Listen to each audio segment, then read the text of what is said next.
Fred and Sheila McCoy. Sheila's behind the camera. Hatfield McCoy Museum in Liberty, Kentucky. FredMcCoy.com. Hatfield's McCoysMuseum.com. This is going to be another segment of Keeping It Real. And Keeping It Real, of course, you know by now if you've watched any of our videos, it's where we've heard something, read something, seen something, or somebody told us something, or we've watched a YouTube or TikTok video and we're here to correct it. Something that was said or stated or done in there that was wrong. And this YouTuber, she started off with a video, and she says that Devil Anse Hatfield was her great-great-grandfather. A couple minutes later into the segment, she says that Ellison Hatfield was her great-great-grandfather.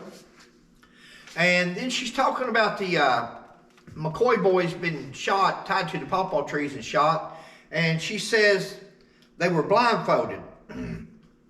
And then Devil Anse gave the order to shoot them. They were blindfolded. And again, some of this stuff, to some of you all, you may say, this is so ridiculous. What's this got to do with anything? Well, it's got to do with speaking something into history. Mm-hmm. And that's how a lot of these things that we're correcting, they were either spoke into history or they were wrote in the history. Somebody wrote a book and they wrote this down or wrote that down. Or just like this lady, 1 minute, she's Devil Anse's great-great-granddaughter. A few minutes later in the segment, she says that Ellison Hatfield was her great-great-grandfather. Well, if they are, you got some going on there that shouldn't be going on probably, but anyway. Says they were blindfolded. Why would they blindfold the three McCoy boys? They stripped them down naked. Why you blindfold somebody after you strip them naked?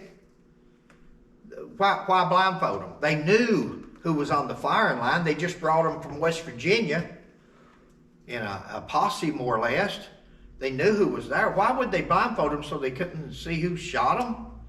They didn't have no mercy on these three McCoy boys. They wasn't there to try to be nice and polite. And they wanted them to suffer. They wanted them to be scared. They wanted their anguish come out. And listen, they just killed, or two of them had killed Devil Anse's brother. So I mean, I can relate to Devil Anse.